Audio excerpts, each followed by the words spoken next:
There are some people that believe that composers are always going to have the best ideas about their own composition. That if the composer came up with a version of their piece, and then they later came up with a revision, that the newer idea is the better idea because they've gained wisdom.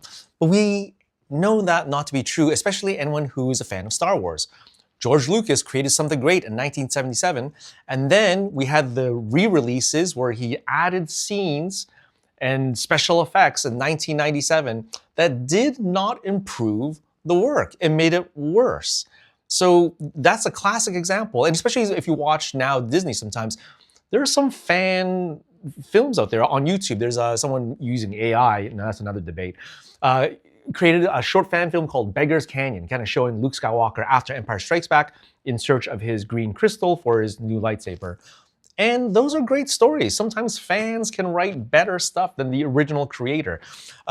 Yes, I know we're not huge fans of the sequel trilogy, but when you look at George Lucas's ideas about his the sequel trilogy, it was supposed to be like a microscopic world, kind of like the mitochondria, and they're all living life forms. Like, that does not sound like good Star Wars, man. So sometimes it's possible that you, the conductor, may have better ideas about the piece than the composer themselves.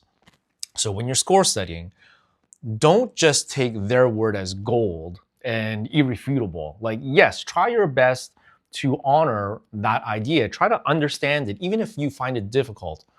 But there comes a point in time, if you need to diverge, then I say go ahead and do it. Sometimes you may have better ideas about the tempo, about orchestrations. Maybe we don't need 17 flutes playing that line, and just cut it down to 1-2 apart. It doesn't say that in the score, but it's gonna be a better effect in the end.